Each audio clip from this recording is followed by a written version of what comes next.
Hello dear friends, SB online classes से स्वागत है। कक्षा 10वीं सीजी बोर्ड के लिए ये मॉडल पेपर है दोस्तों। इस प्रकार के प्रश्न जो है इस वर्ष 2022 में पूछे जाएंगे। आपके लिए ये बहुत ही महत्वपूर्ण इम्पॉर्टेंट क्वेश्चन आंसर है, साथ में आंसर भी है ना। आप इसके द्वारा जो है अपना तैयारी जो है बेहतर कर सकते हैं। यानी अभी बचा हुआ जो शेष दिन है ना, उसमें आप जो है बहुत अच्छे से तैयारी कर सकते हैं। और आप सबको पता है कि ये एग्जामिनेशन जो परीक्षा है वो आपके ही स्कूल में होना है, यानी आपके स्कूल को केंद्र बनाया गया है। तो देखिए दोस्तों, मिस नहीं करना है इसको। आप लोग चाहे तो उसको नोट कर सकते हैं, है ना। तो देखिए सबसे पहले आता है सही विकल्प। तो देखिए अखंड आ सही विकल्प। जल्दी जल्दी पढ़ते जाते हैं, ऐसे में टाइम वेस्ट होता है। पहला है बालारून शब्द का सही अर्थ क्या है। तो बालारून शब्द का सही अर्थ जो है ये बा उगता हुआ सूरज होगा, ठीक है, बा उगता हुआ सूरज। सेकेंड है हरिशंकर परसाई अपनी मृत्यु किस बीमारी से चाहते हैं। तो इसका आंसर द होगा, टैक्स की बीमारी। गवाक्ष का अर्थ क्या है। तो गवाक्ष का अर्थ जो है खिड़की होता है, सा खिड़की आएगा। माटी वाली किस शहर में रहती थी। तो टिहरी आएगा। इसके बाद नेक्स्ट देखते हैं इधर पांचवा प्रश्न। घीसा की झोपड़ी नदी के किनारे थी। किस नदी के किनारे थी। 5 का आ है गंगा। इसके बाद खंड बा में आते हैं रिक्त स्थान की पूर्ति करें। तो रिक्त स्थान की पूर्ति पहला है एकांकी जीवन की व्यथा को नामक कविता में चित्रित किया गया है। गृह प्रवेश है ना। सेकेंड है पसीने की तुलना किससे की गई है। तो पसीने की तुलना अमृत से की गई है। संझौती का अर्थ क्या होता है, शाम होता है। तट तीर के कौन सा अलंकार है, अनुप्रास अलंकार। हिटलर को लेखक ने क्या की संज्ञा दी है, डिटेक्टरी की, ठीक है। नेक्स्ट देखते हैं, नेक्स्ट पेज में क्या है ना। ये सेकंड P2 यानी सेकंड पेज है दोस्तों। देखिए अब यहाँ पर उचित संबंध जोड़िए। मीरा के आराध्य कौन है। मीरा के आराध्य श्री कृष्ण जी हैं। ठूठ का पेड़ किसका द्योतक है। इसमें दा आएगा निर्जीवता का, ठीक है। लोकनाट्य क्या होता है। लोकनाट्य नाचा होता है, ठीक है। गीसा क्या है, महादेवी वर्मा ने लिखा है उसको। नागार्जुन किससे रिलेटेड है, संबंध रखता है वैद्यनाथ मिश्र से, ठीक है। अब क्वेश्चन आंसर में आते हैं। तो इस प्रकार देखिए 15 नंबर के सही विकल्प, खाली स्थान और उचित संबंध आएगा दोस्तों। तो इस पर जो है थोड़ा ज़्यादा विशेष फोकस करें। छोटे छोटे प्रश्नों को अच्छे से पढ़िए, ज़्यादा लंबे प्रश्नों को नहीं पढ़ना है, इससे आपकी तैयारी नहीं हो पाएगी। बीमारी शब्द को लेखक ने किन संदर्भों में प्रयोग किया है। तो बीमारी शब्द की अभिव्यंजना लेखक ने महत्वाकांक्षा, अपेक्षा, प्राणघातक आदि संदर्भों से की है। मानसरोवर के कमल को स्वर्णिम कमल क्यों कहते हैं, क्या आशय है। मानसरोवर के कमल को स्वर्णिम कमल इसलिए कहा गया क्योंकि सूर्योदय के समय आकाश की लालिमा और सूर्य की सुनहरी किरणें कमल के फूल पर पड़ती है, जिसके कारण कमल का पुष्प सुनहरी आभा से युक्त दिखाई देता है। प्रश्न चौथा, घीसा ने अंत में गुरु साहिबा को क्या भेंट दी। यह भेंट सामग्री उसने कैसे जुटाई। घीसा ने अंत में गुरु साहिबा को तरबूज भेंट की। तरबूज खरीदने के लिए उसके पास पैसे नहीं थे, इसलिए अपने एकमात्र नए कुर्ते के बदले उसने वह तरबूज लिया था ताकि वह उसे गुरु साहिबा को भेंट दे सके। सूनापन दूर करने के लिए कवि कौन कौन से उपाय करता है। तो सूनापन दूर करने के लिए कवि चौखट पर धान की बालियाँ लटकाकर चिड़ियों को आमंत्रित करता है। फिर घर से भीतर की दीवार पर आईना लगाता है ताकि चिड़ियों की चहल पहल से उसके घर का सूनापन दूर हो सके। इसको आप अपने तरीके से भी लिख सकते हैं। सूनापन दूर करने के लिए चौखट पर धान की बालियाँ लगा देता है ना, जिससे वे चिड़िया जो है आकर्षित होकर उसके घरों में आती है। चिड़ियों की चहक से जो है सूनापन उसका दूर हो जाता है। भक्ति काल के किन्हीं 2 कवि के नाम लिखने हैं। तो सूरदास सूरसारावली सूरसागर और तुलसीदास रामचरितमानस गीतावली। अगला 7वां प्रश्न देखते हैं। ये है 7वां प्रश्न। आप प्रगतिवाद की विशेषताएं लिखिए। प्रगतिवाद की निम्नलिखित विशेषता होती है। इसमें भूखमरी है, गरीबी है इत्यादि का चित्रण किया गया है, ठीक है। ईश्वर के प्रति अनास्था, नारी का सम्मान, नारी के शोषण मुक्त कराने का प्रयास किया गया है। आर्थिक व सामाजिक समानता पर बल दिया गया है। भाग्यवाद की अपेक्षा कर्मवाद पर बल दिया है। नवीन प्रतीक व बिंब योजना का प्रयोग किया गया है।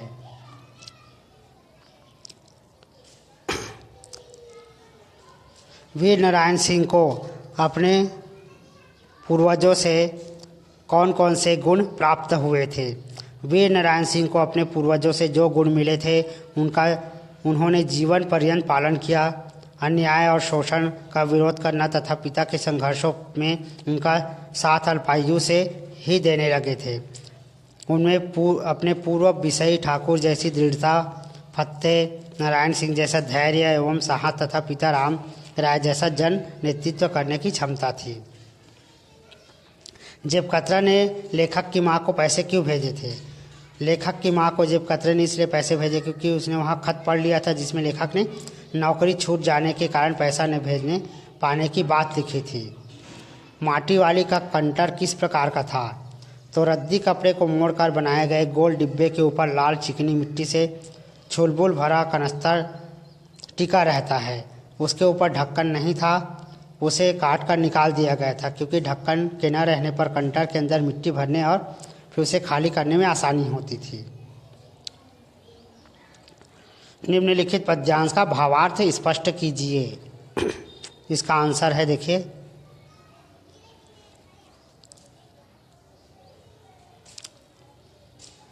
मीरा दास जी का है। कृष्ण के प्रति अपने प्रेम और समर्पण को आप देखिए, इसको आप स्क्रीनशॉट कर लीजिए। आपके पास जो भी गाइड होगा, प्रबोध होगा, नवबोध है ना, उससे फिर मिलान करके आप इसको पढ़ लेना। ये आपके लिए इम्पोर्टेंट प्रश्न है दोस्तों। सारी चीज़ों को एक्सप्लेनेशन नहीं किया जा सकता, ठीक है। तो आप इसको नोट करने के लिए बनाया गया है वीडियो को, ताकि आप प्रश्नोत्तर इसमें जो है उसको आप नोट करके याद कर सके, ठीक है।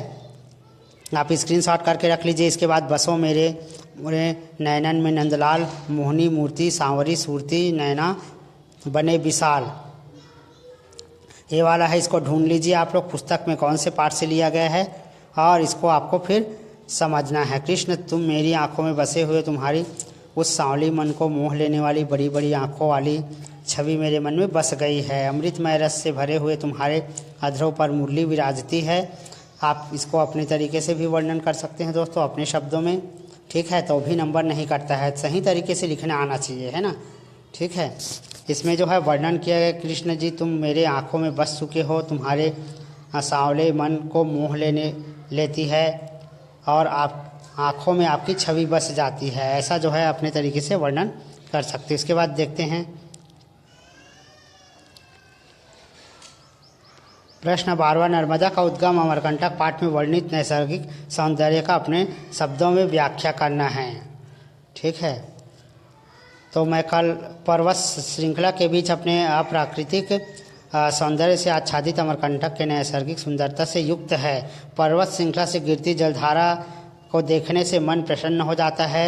चारों ओर जो है ना, चांदी की धार नीचे आ रही है ऐसा लगता है। ऋषि मार्कंडे की यह तपोभूमि जामुन, आम और सरे के जंगलों से आच्छादित है, ठीक है। यहाँ पर जाने से मन जो है शांत हो जाता है ना, और बहुत ही अच्छा लगने लगता है। ऐसे अपने तरीके से भी इसमें वर्णन कर सकते हो।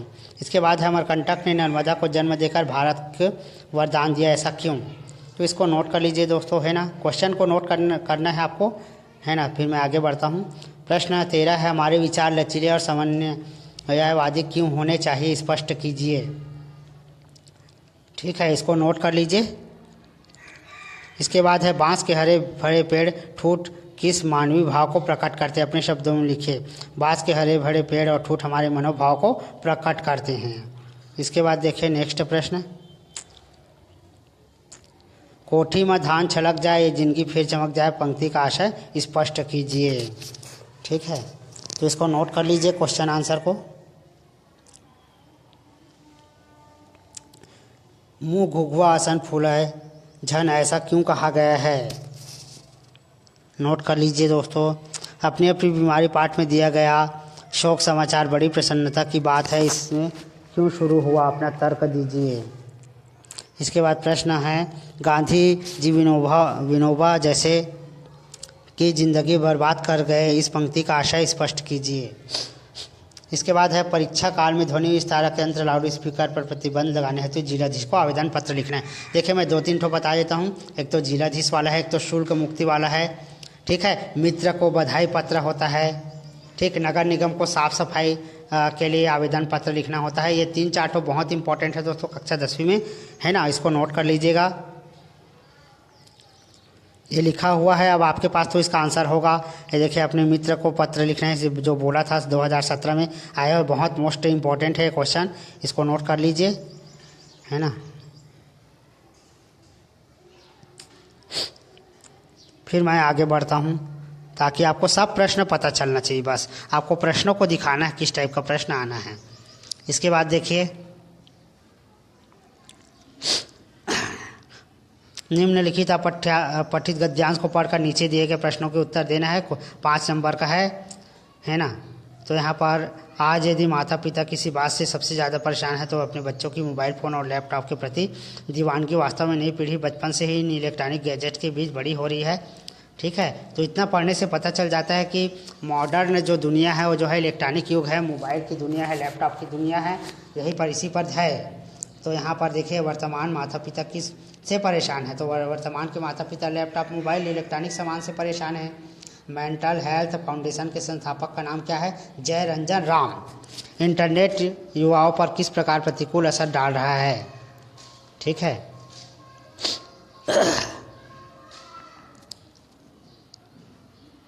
यहाँ पर देखिए इसके बाद आता है उपर्युक्त गद्यांश का शीर्षक दीजिए। इंटरनेट व मोबाइल के दुष्प्रभाव, इसका नाम होगा।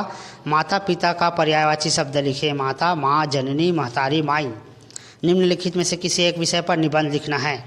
यहाँ पर बहुत सारा दे दिया है, देखिए योग का महत्व दिया है, इंटरनेट आज की आवश्यकता, समय का सदुपयोग, विज्ञान के चमत्कार, और आप सबको पता है पर्यावरण प्रदूषण भी आता है ना। तो इसको निबंध को तो अपने तरीके से लिख सकते हैं। इसमें योग का महत्व वाला दिया है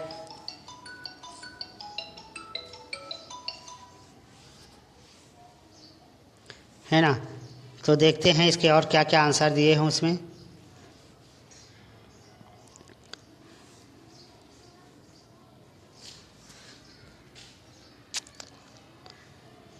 तो इसको नोट कर लीजिए दोस्तों, ये लास्ट क्वेश्चन था, है ना, कंप्लीट हो जाता है। इसमें सारे चीज़ दिए हुए हैं, है ना। इंटरनेट आज की आवश्यकता। तो इस प्रकार हिंदी में किस प्रकार के प्रश्न आने हैं सारे को मैंने आपको बता दिया। निबंध में आप लोग जो है विज्ञान का चमत्कार जरूर कर लीजिएगा, क्योंकि ये जो है आएगा ही इस पेपर में। कोरोना महामारी भी आ सकता है ना। एपेंडेमिक कोरोना महामारी पर बहुत सारे निबंध जो है इंटरनेट से आप जो है सर्च करके कर सकते हैं। इसके जस्ट बाद में इंग्लिश और बाकी सब्जेक्ट का भी आपको देने वाला हूँ आंसर सहित।